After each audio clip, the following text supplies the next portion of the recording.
This is my former friend Brian's former apartment. He used to constantly express concern about how I still live with my parents and don't date very much. He would also refer to my mom as my replacement girlfriend. We hung out way too often. I wasn't working at the time, and he was working very little. He exposed me to so much drama regarding his recent divorce, and I just felt like I could help him get out of this rut. Here I am at my friend Julia's house, where Brian had figured out that I was a 28-year-old virgin. When he figured this out, he asked me, why? I don't know. I mean, it's just like, well, I know why. Because I'm not a prude. I just don't like drama. We live in Winnipeg. It's incredibly small. It's basically like that one ad from the late 80s where there's that one girl eating popcorn next to her boyfriend. And then you hear, and it's in a movie theater, and you hear in the voiceover, if you've had unprotected sex with your partner, you've basically had sex with everyone they've ever had sex with.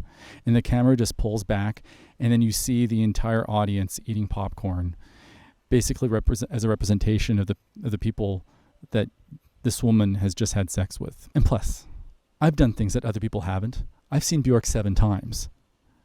Who cares if I've never had sex yet? Then, he was imposing his standards onto me so much that I started believing them and figuring that like what was making me happy wasn't the right thing. It was almost like George Costanza when he had that non-sexual crush on the mountain climber. I was starting to dress like this guy a little bit. I was starting to listen to more psych rock than I ever had before. We quickly started bickering with each other. There was one time when we were going to see a movie and I picked him up. As he was tying his shoes, he said to me, "You know, I love my therapist." Before he was going to talk about how much he loves his therapist, I felt like interjecting and said, "Oh, I love my therapist too." And then he just quickly froze up and said, "You know what? Never mind. Forget about it." What? Now, I was going to say something about why I love my therapist so much, but you had to include yourself in that. It's like you have to do this all the time. You include yourself in everything. So, you know what? Forget it. I said, no, just tell me. What's the big deal? I was just trying to relate. I was just simply trying to relate. Just tell me what had happened. This went on for about another 10 minutes or so. And, you know, instead of just telling him that I was only trying to relate, I should have just told him to go fuck himself. Here we are in front of the Misericordia Hospital on Sherbrooke Street. I was just walking down the sidewalk once with Brian, and he was giving me sass for not dating. And I told him, so what if I don't date? It's not the end of the world. I finally was standing up for myself. And then this man who had a backpack with an artificial Christmas tree sticking out of it turned around and went, "Mr. Bean gets more action than you do. Pee Wee Herman gets more action than you do." And he just went on his way. And I thought, it's true. Mr. Bean had a girlfriend. Pee Wee Herman had a girlfriend, but not really. They did have more action than I did. I won't get into the details why it happened, but a close female friend of mine had approached me and suggested that, we try something together. And I was up for it. So the only problem was that she kind of blurted out this plan in front of Brian, who was probably the last person who should be hearing about this, because he just turned to me and said, "This is a golden opportunity for you."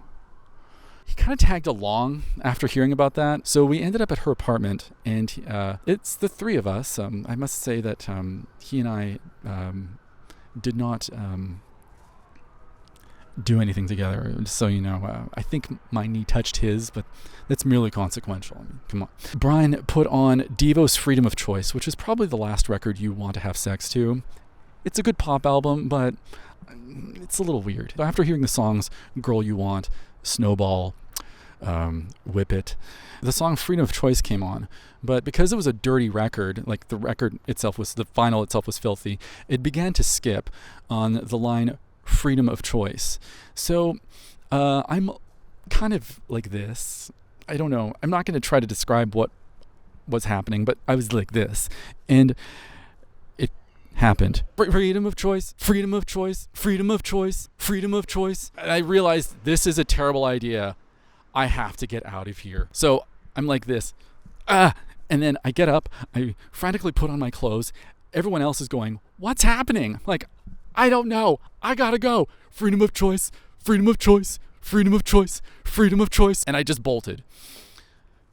Let's just say that my friendship with Brian quickly disintegrated after that. I'd like to thank the band Devo for writing that song and eventually helping me make a very good decision, which was to end that toxic friendship, even though it kind of compromised my friendship with my female friend.